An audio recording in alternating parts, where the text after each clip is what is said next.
Olá, pessoal, de volta com o CMCast. Ricardo, como é que você está? Estamos aqui. Ricardo, estamos aqui mais uma vez com o tema da Braskem.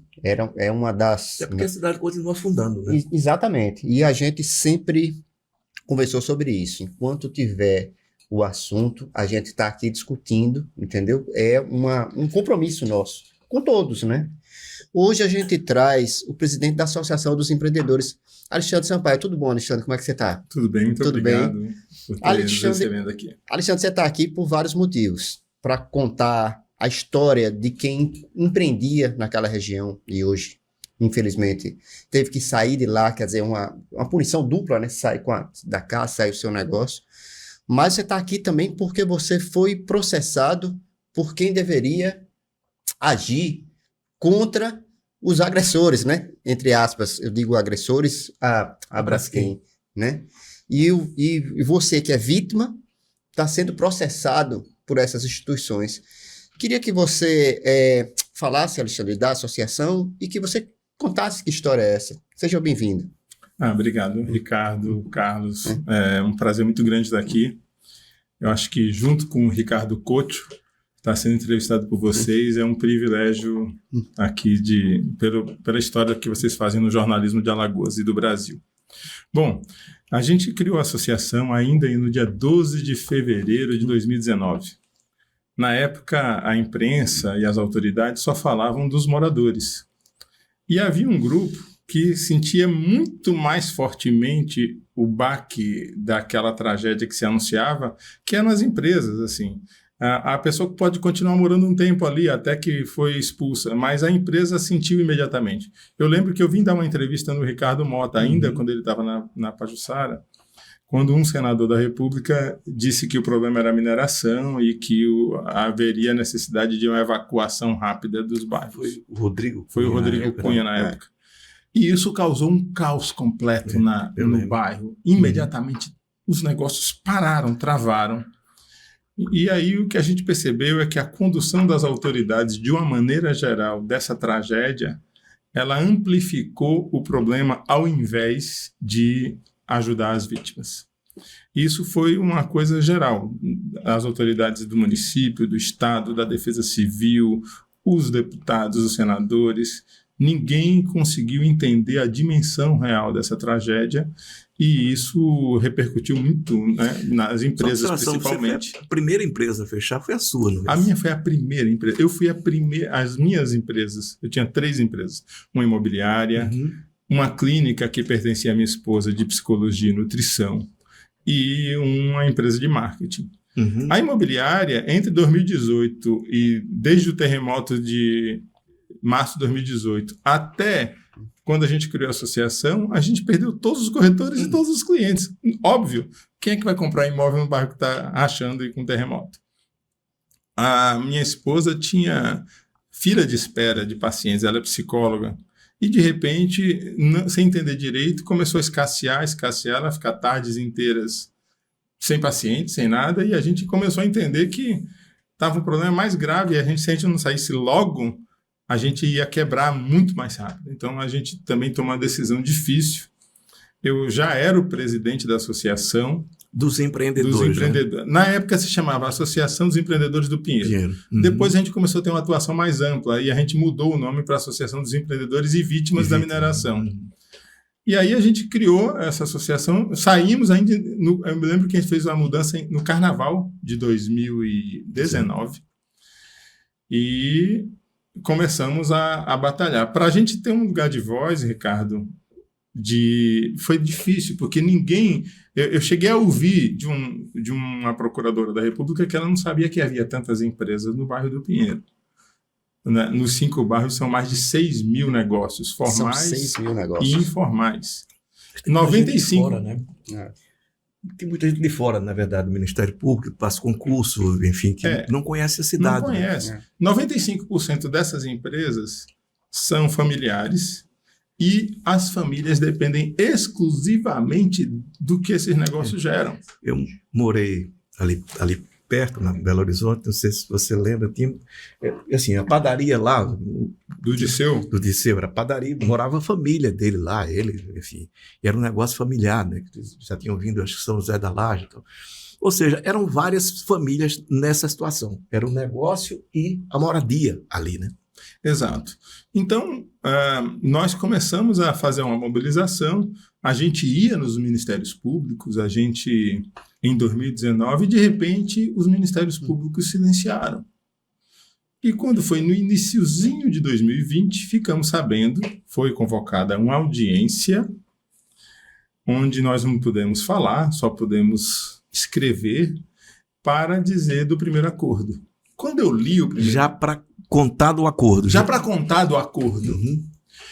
E isso foi o primeiro baque que nós tivemos, porque a gente tentava uma interlocução. Eu fui recebido várias vezes pelo MPF e pelo MPE, né? As vítimas se mobilizavam e tal, parará. E aí, quando a gente recebeu... Alexandre, eu vou perguntar objetivamente, você só soube ou vocês só souberam do acordo depois que ele foi feito? Exatamente. Foram comunicados depois de concluído o acordo? Exatamente. Ninguém, nenhuma vítima, nenhuma entidade ficou sabendo desse acordo. Ele foi feito na calada da noite, no final de 2019, e anunciado na audiência no CEPA no início de 2020. Quando eu li o acordo, eu não sou jurista, mas eu sei ler. Graças a Deus aprendi a ler e a interpretar. E fiquei muito assustado, porque o acordo previa uma indenização, uma ajuda de R$10 mil para as empresas saírem, R$5 mil para o morador que saísse, e ele entregava de bandeja a cabeça das vítimas para a Braskem. O que ele fazia? Você primeiro sai, entrega a propriedade ou entrega a posse do imóvel, e depois a Braskem vai lhe procurar para dizer quando, como e quanto. Você não sabia de nada, você saía às escuras com R$1.000 de aluguel social. Só que para as empresas nem aluguel tinha e você só tinha 10 mil.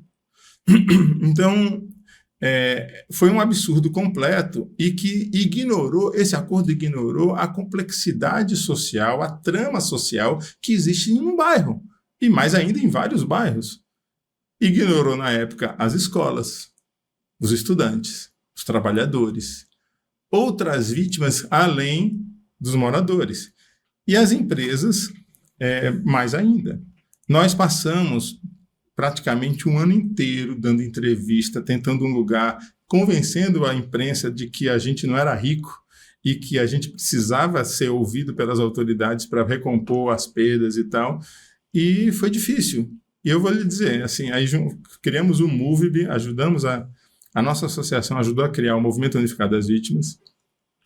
E esse movimento, junto conosco, fez, em 2021, depois de 2 anos de tentativas frustradas, um documento importante, cujo procurador, acho que foi o procurador Cássio Araújo, que hoje é o presidente do MOVIB, junto comigo, a gente fez esse documento. Procurador do Trabalho. Do Trabalho, procurador do Trabalho.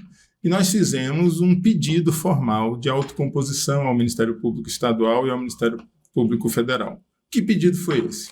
Olha, a gente percebe que esse acordo teve uma série de falhas. É preciso corrigir essas falhas.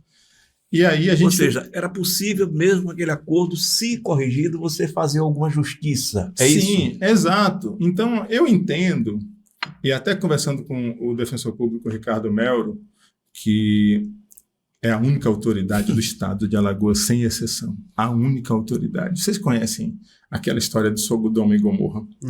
Que Deus disse assim, olha, se você encontrar 20 justos, eu não destruo a cidade. Aí o profeta foi lá e não conseguiu. Depois 10, depois 5. Se você encontrar um, em Maceió, esse um chama-se Ricardo Melro. Conheço de perto. E aí, o Ricardo Melro uma vez virou disse... quase que uma obsessão para ele, né? A justiça em relação a isso, né? Eu acho que é o sentimento saudável, humano de justiça. Pô. Ele corre sangue na veia do Ricardo e da minha. E esse sangue é um sangue da cidadania. Pô. Ele não aceita, e eu não aceito o que a gente vive hoje. Mas voltando à história, quando a gente fez o pedido de autocomposição, a justiça, o Ministério Público Federal e o Ministério Público Estadual negaram. Mas negaram com argumentos pífios. e deixaram a gente de lado. Houve a nossa tentativa de recompor critérios justos, não teve nenhum critério para a expulsão das empresas, a gente tentou compor. Os critérios para os moradores, a gente tentou também ir lá, e eles negaram, a gente recorreu para Brasília. Reuniões formais com o Ministério Público, Defensoria? Eles nunca nos receberam. Nunca. Para não mentir, quando nós fechamos, foi durante a pandemia, nós fechamos o Ministério Público Federal. Nós não fomos recebidos e o Ministério Público Federal, ainda em 2021, disse que se o Ministério Público Estadual aceitasse os termos desse pedido, ele também aceitaria, porque eles não assinaram sozinhos o acordo. E aí a gente foi no Ministério Público Estadual, fechamos a Fernandes Lima e os promotores, né? Procuradores da República. Promotores do estadual. Promotores. Sentaram conosco, virtualmente. Tem até uma foto muito icônica que tem todas as lideranças assim em torno de um computador bem pequeno. E eles, do outro lado da tela, prometeram para a gente que iam assinar, que iam aceitar o pedido de autocomposição, de revisão dos acordos. E foi só a gente desmobilizar o pessoal e sair da rua, e na sexta-feira eles negaram. Recorremos a Brasília, Ricardo, em 2021, até hoje. O CNMP não respondeu. Mas está no tempo da justiça, quando eles querem, né? Também tem isso. Eu vou fazer uma pergunta objetiva a você, acerca do processo, né? Você tem audiência no final, agora de abril, né? Na Justiça Federal, por conta dessa denúncia de calúnia, infâmia, enfim, do MP Federal. Calúnia e difamação. Calúnia e difamação. Enfim, tem alguém mais sendo processado criminalmente fora você? Pelo MPF? Sim. Não. Ninguém. Braskem, nem se fala. Olha, em 2023, nós demos entrada numa notícia crime no Ministério Público Federal contra a Braskem. Essa notícia crime dizia assim: Ministério Público, como vocês não sabem ainda direito que a Braskem cometeu um crime, tá aqui, a gente extraiu da ACP que vocês mesmos fizeram e tem todas as evidências para processar criminalmente a Braskem. Por favor, já que vocês são o único órgão do sistema de justiça que pode processar uma empresa... Vocês provocaram o a gente provocou. Público. Fomos ignorados, não houve nenhuma resposta. E a lei diz que quando o Ministério Público Federal não cumpre o seu papel, a sociedade civil pode entrar com a queixa-crime subsidiária. E assim a nossa associação fez. Um detalhe, vou fazer um parênteses. Vocês tiveram que contratar um escritório de advocacia de fora do estado de Alagoas? Nenhum escritório de Maceió quis sequer me receber nesse aspecto. Eu tentei alguns, a negativa foi constante. E o Gabriel Bulhões, que é um escritório especializado em advocacia criminal, junto com um ex-procurador... Eu acredito que vocês achariam, mas talvez vocês não tenham batido na porta certa. Mas assim, já era muito pública a nossa luta e os que eu procurei não aceitaram e os que poderiam não me procuraram. E aí eu fui alertado pelo João Batista e pelo Gabriel Bulhões de que os crimes que a Braskem tinha cometido começavam a prescrever. Foi 2018, 19, 20, alguns prescrevem com 2, outros com 4, outros com 6 anos, 5 anos. E aí eles disseram assim, o Ministério Público e a sociedade civil vão deixar esses crimes gravíssimos que a Braskem praticou serem prescritos, é preciso agir. E eu entendi a importância disso. A nossa associação, então, entrou com essa queixa-crime subsidiária e, pasmem, o Ministério Público disse que a gente não tinha nenhuma legitimidade para conduzir aquilo, que aquilo era uma prerrogativa exclusiva do Ministério, e respondeu em juízo que não faria nada esperando o inquérito da Polícia Federal, como se a Polícia Federal não fosse subordinada... Que também paria um rato, né? Ao MPF. Aí, veja, e o inquérito da Polícia Federal só andou por quê, Ricardo e Carlos? Porque a associação pediu o direito de acesso, foi negado pela PF, foi negado pelo Ministério Público Federal, foi negado pela Justiça Federal em Alagoas, foi negado na 5ª região e decretaram segredo de justiça, e a gente só conseguiu quase 2 anos depois no STJ. Esse mesmo grupo de advogados, o Gabriel Bulhões e o João Batista. E aí, quando a gente consegue, foi quando, só depois que a gente entrou na justiça que saiu uma primeira operação, que é a Lágrimas de Sal. Depois teve uma operação que apreendeu um único celular. E o que você falou que pariu um rato, o inquérito não processou nenhuma pessoa jurídica. Quer dizer, não indiciou, né? Não é o inquérito que processa, quem processa é o MPF. O inquérito sai só pegando peixe pequeno, tanto da Braskem, do IMA, dali, daqui, mas... E a gente teve acesso a esse inquérito e a gente não pôde dar publicidade. Na hora que eu fui na Polícia Federal, Ricardo, pegar esse inquérito, eu fui obrigado a assinar uma ficha de autocondenação, praticamente. Que se eu divulgasse ali, que eu estaria cometendo em vários crimes, isso, aquilo, outro, com a minha foto lá da minha identidade, parecia que o criminoso era eu. Né? E assim a gente ficou impossibilitado de fazer qualquer divulgação. Mas vocês estão processando, né? IMA, não é isso?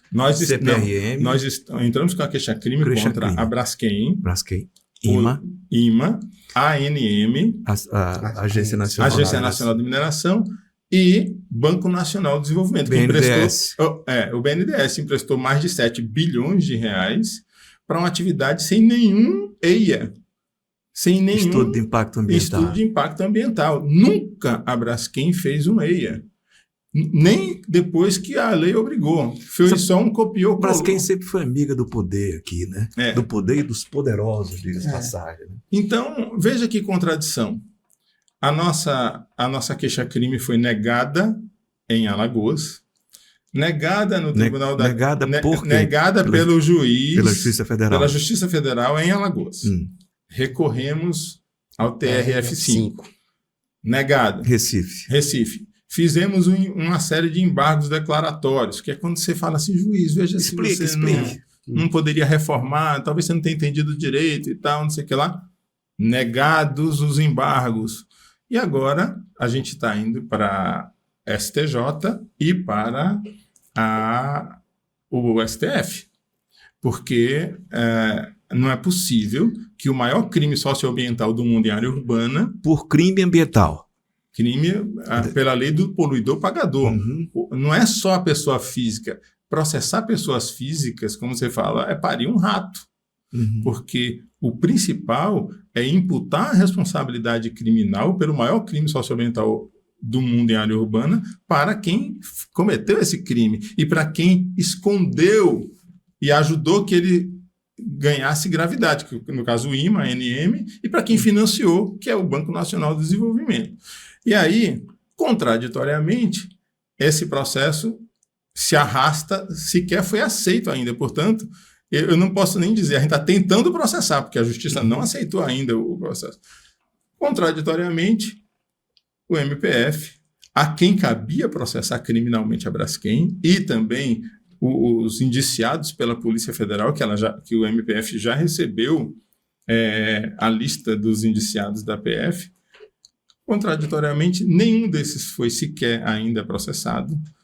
A Braskem não foi processada, mas o MPF resolveu processar a mim. Vamos lá. Calúnia e infâmia. Difamação. Vamos lá. O que é que você disse que incomodou tanto a integrantes do Ministério Público Federal, da Defensoria Pública Nacional? O que foi efetivamente? O que é que está lá no processo? Ele disse isso e aquilo. Se é que você disse. Eu disse o que eu falei na CPI.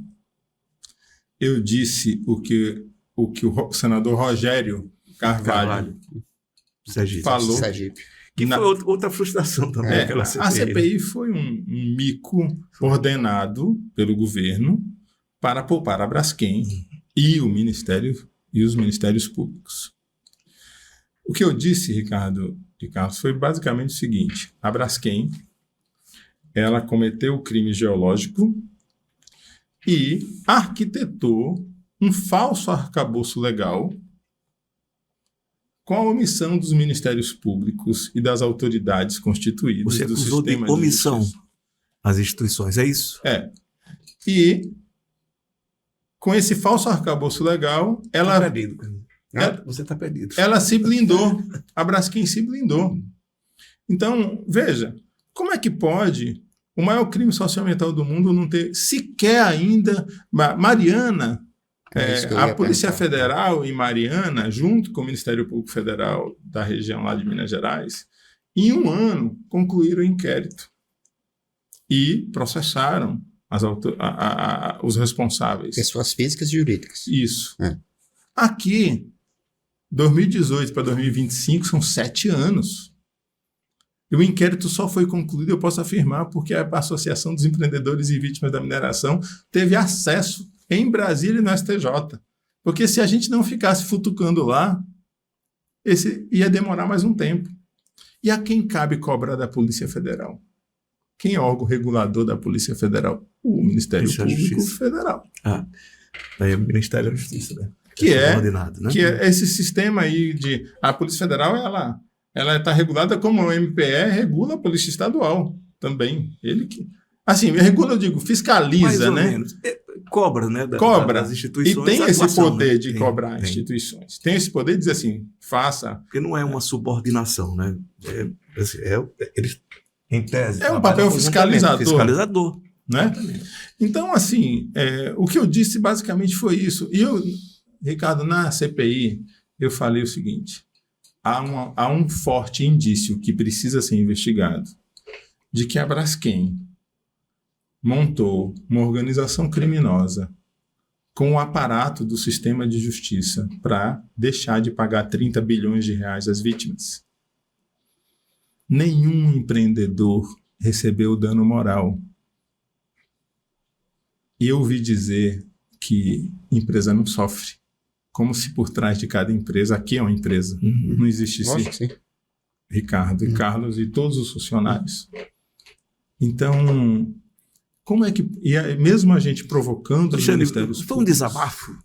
O quê? Essa afirmação sua? Não é um desabafo. Não, né? Não é um desabafo. Veja, há uma lei, a lei das... uma lei que fala de como é que se rege o processo empresarial, há uma Constituição no Brasil e há um fato. Uma empresa vai lá, expulsa 60 mil pessoas, 6 mil empresas, 15 mil trabalhadores. Ricardo, é legal que nenhum dos trabalhadores tenha sido indenizado por dano moral ou material? De jeito nenhum. Na verdade, esse é um pacote de injustiça, né? Desde o princípio, por mais que tenha, e assim, inicialmente um sinal, né, de um acordo que beneficiaria inicialmente, né? Mas, obviamente, que ele não podia parar ali de jeito nenhum. Era aquilo, e mais aquilo, e mais aquilo, mais aquilo. À medida que fossem aparecendo as demandas, as instituições, de forma geral, deveriam atualizar as suas cobranças à criminosa que é a Braskem, que é a empresa criminosa. Então, o que eu afirmo, e na sentença, assim, na defesa, a gente tenta explicar que eu só tenho a liberdade de falar, mas a gente tem o dever de cidadão de cobrar das autoridades a ação. Então, o que a gente fala é o seguinte, o primeiro crime foi geológico. Está lá, exploração irresponsável de salgema, sem respeitar o tamanho das paredes, o diâmetro das minas, sem pressurização, sem estabilidade hídrica, sem todo aquele pacote técnico que a Braskem deixou de fazer, que ficou amplamente provado na CPI, pelos geólogos responsáveis, e eu não vou me deter sobre isso. Mas o segundo crime, Ricardo, é apagar as consequências do primeiro. E aí, o sistema de justiça participa disso. Ora, se cabe às autoridades federais... Você, assim, ativamente ou por omissão? Deixa eu concluir o raciocínio e você vai me responder isso. Se cabe às autoridades federais fazer os acordos e ou processar ou fazer... Eu acho que o acordo seria até bem-vindo se fosse correto. Né? De dizer assim, peraí, como é que eu faço um diagnóstico correto desse crime? Eu preciso de dinheiro. a gente tem um crime de proporções censitárias. Não é... Outro dia, na CPI, um senador perguntou para mim, como é que você não tem todos os dados? Eu falei, meu amigo, eu não sou IBGE, não.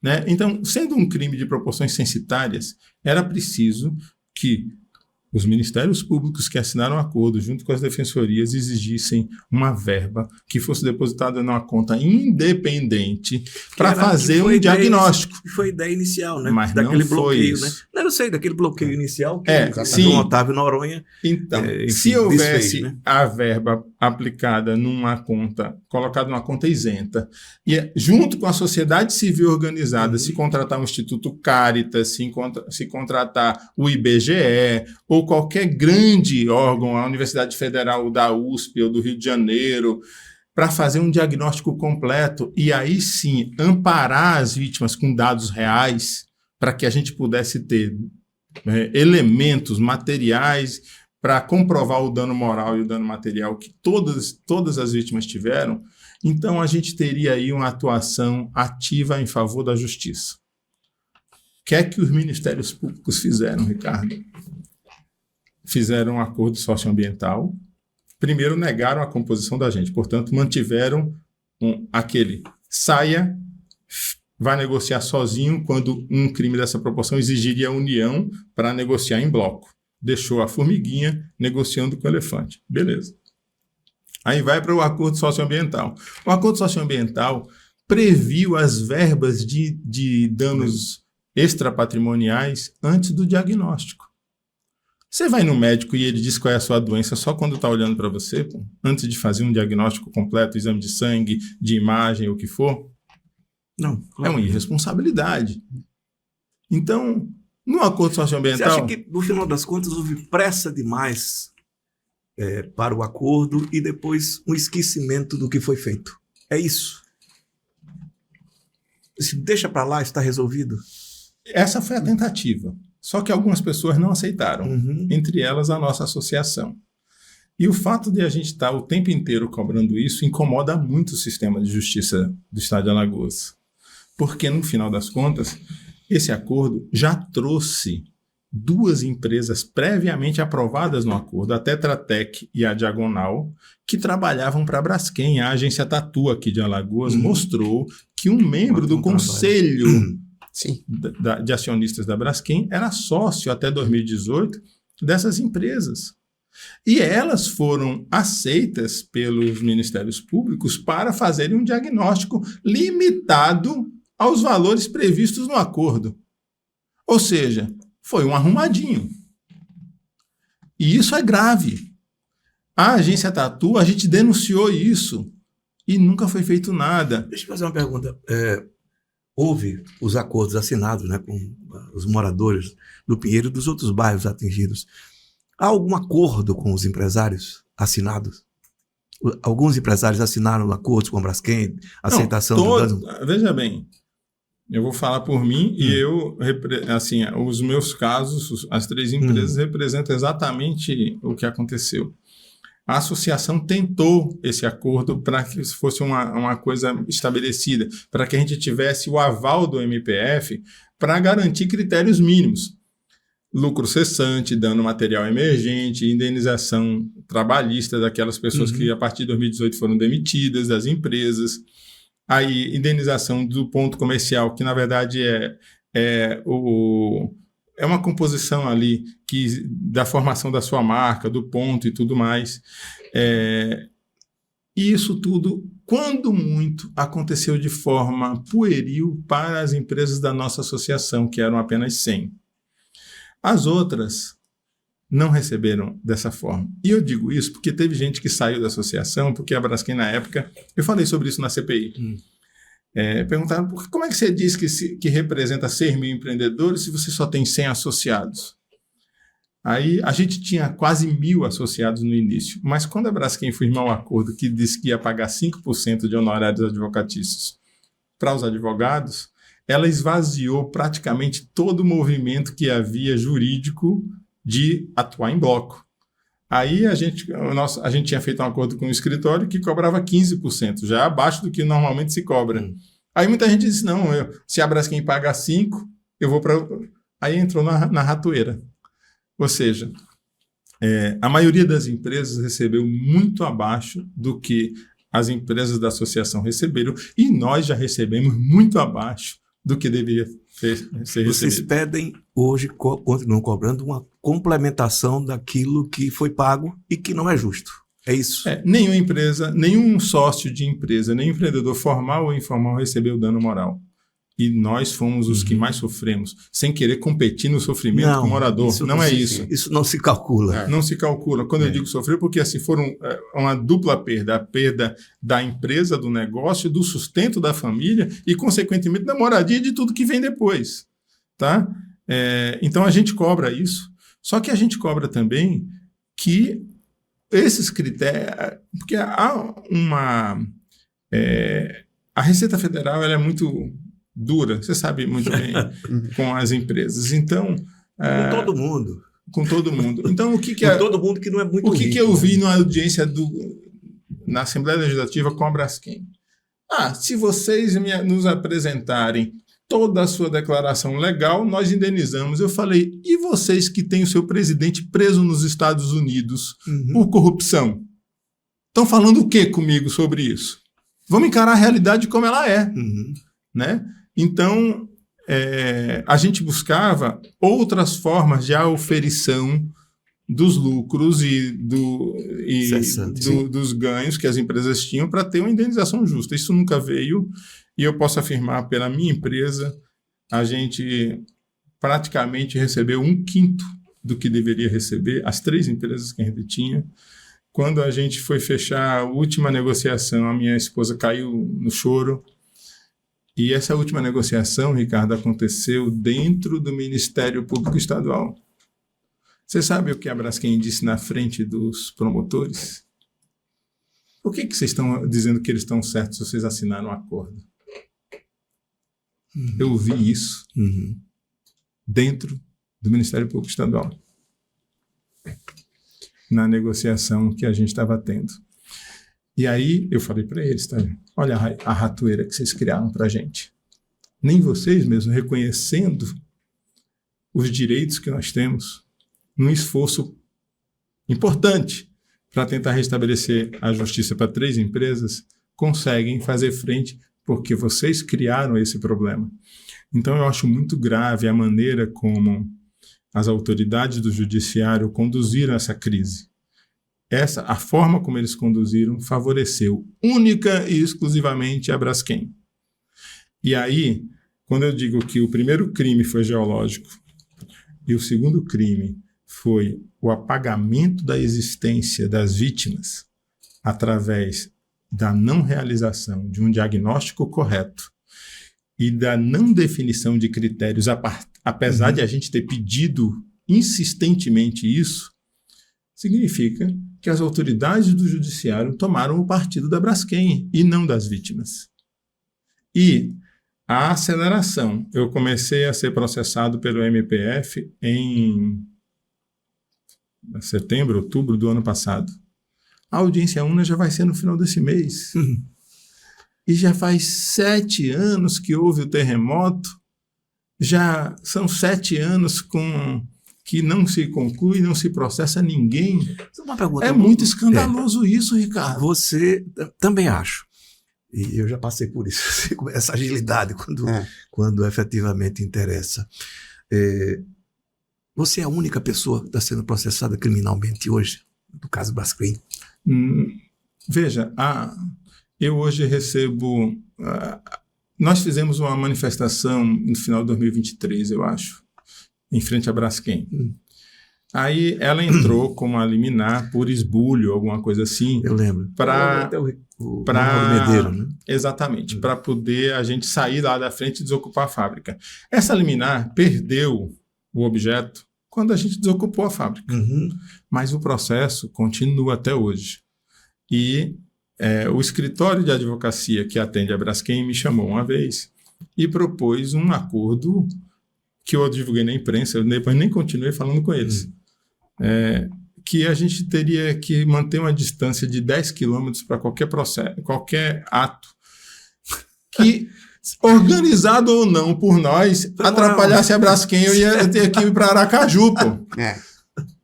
Assim, qualquer coisa de Marechal Deodoro, aí Ipioca, até o Tabuleiro, não podia acontecer. É aquela história, quem pode alguma coisa pode muito aqui, né? Então, quem pode pouco assim, não pode nada. Objetivamente, o Paulão, o deputado Ronaldo Medeiros, o padre Valfrão, o pastor Wellington, eu acho que tinha um vereador lá também que foi processado e eu fui processado também. Mas por iniciativa do Ministério Público Federal, só você? O único sou eu. E detalhe, por quê, cara? Porque eu digo essas coisas que ninguém tem coragem de dizer.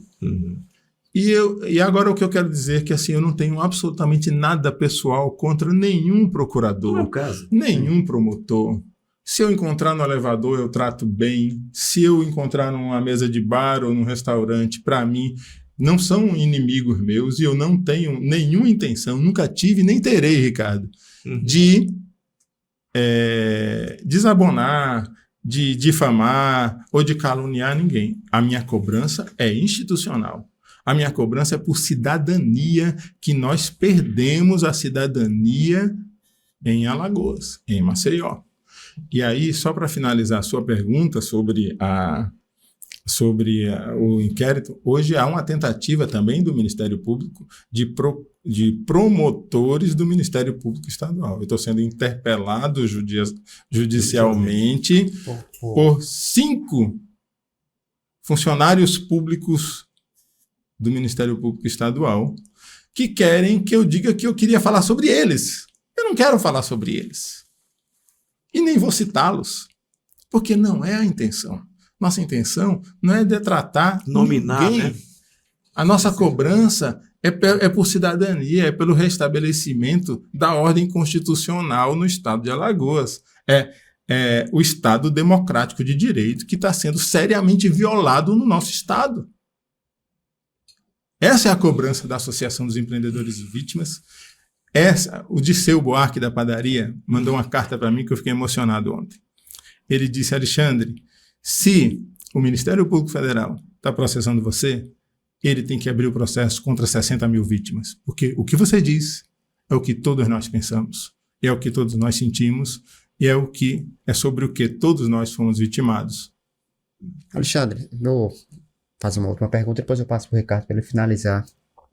O que é que pede no processo a procuradora e o defensor? Qual a pena que eles querem que você cumpra? É pecuniária? É o que está lá no processo? Eles pedem a pena máxima. A pena máxima, porque eles me processam por 3 falas que são consideradas calúnia, outras 2 ou 3 que são difamação, e como foram em veículos nacionais, estava no UOL, estava na Jovem Pan, e na CNN, enfim, eles pedem a pena máxima que, sendo cumulativo, esse processo todo, dá mais de 9 anos de prisão.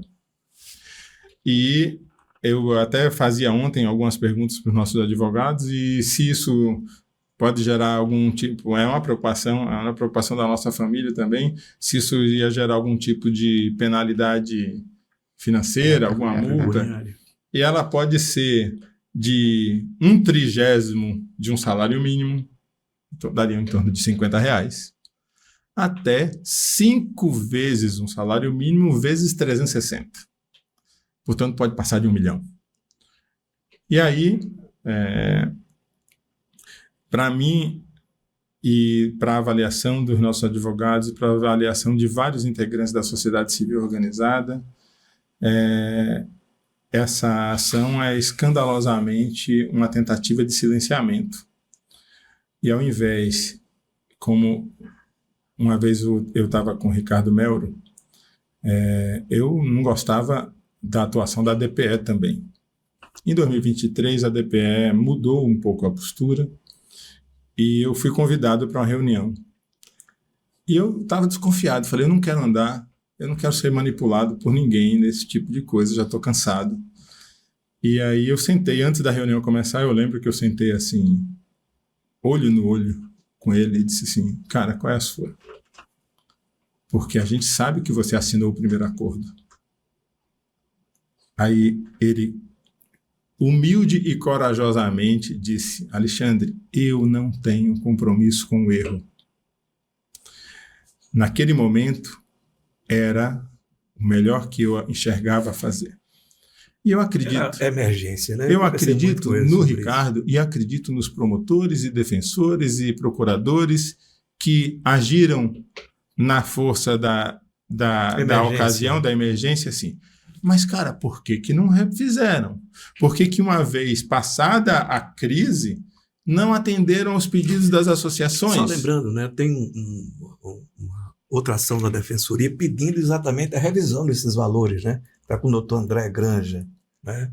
Essa ação pedindo a revisão. Ele admite, inclusive, rever isso, não sei até que ponto ele vai, mas admite isso, o que é um avanço, efetivamente, se acontecer. Então, quando o Ricardo Melro, que é uma autoridade do sistema judiciário, do sistema dos órgãos de defesa, né, assim, que eu passei a admirar, disse isso para mim, eu fiquei desconfiado também. Falei, cara, eu quero ver na prática o que é que você vai fazer. Cara, aí ele começou. Então, hoje, a Defensoria Pública tem mais de 5 ações. Uma para rever o acordo dos flechais, porque tem 6 laudos e o Ministério Público ignora todos e só aceita o argumento da Braskem.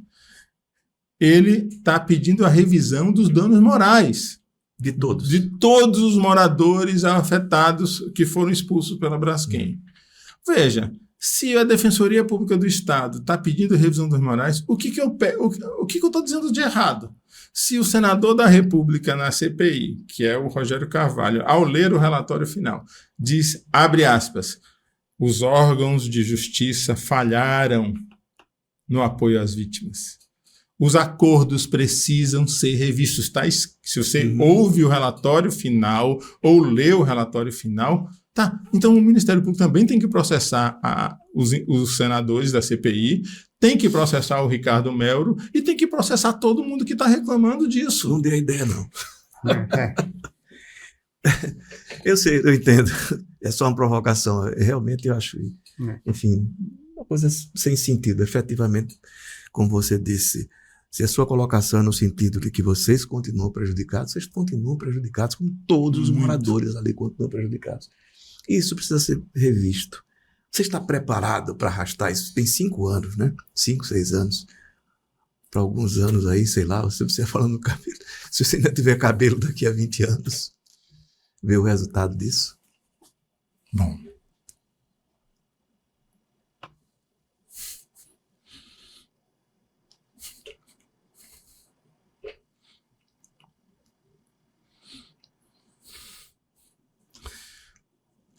Bom, Ricardo, a minha família tinha pedido para eu sair. A pressão é muito grande. Imagino. Eu tinha tomado a decisão também. Mas há uma coisa que eu pensava quando eu estava vindo para cá, que é o que move o ser humano. Eu acho que é uma questão existencial. O que justifica você viver?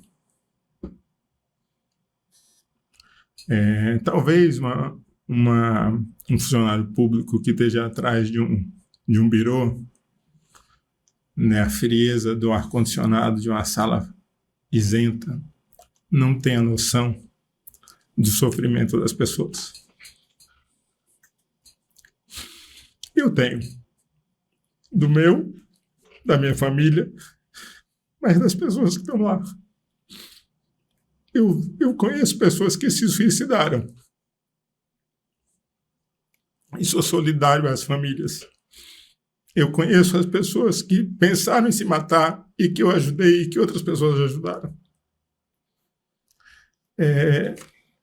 Eu não durmo tranquilo, Ricardo, quando eu vejo a injustiça assim, ainda mais onde eu estava envolvido, prosperar de uma maneira tão gritante, sem que ninguém faça nada. Eu digo ninguém, sem nenhuma autoridade. Sem empatia. O nome disso é empatia. Então, assim, muita gente diz assim, Alexandre, você é empresário, você já está com seu empreendimento no Litoral Sul, isso pode prejudicar a sua luta. Eu já ouvi de investidores comigo, rapaz, largue isso, que isso aí é ruim para a sua empresa. Só que, antes de ser empresário, eu sou gente. Eu sou cidadão. E eu amo a minha terra. Amo Alagoas. Eu morei já fora. Eu já morei em Campinas. Meu pai queria que eu ficasse por lá. E eu voltei para cá porque eu gosto muito daqui. E eu não admito, Ricardo, que as nossas autoridades tenham vendido o nosso território a um preço tão vil, tão barato, ignorando a vida, o sofrimento dessas pessoas. Então, é uma coisa visceral para mim. Então, eu acho que, assim, se a gente não...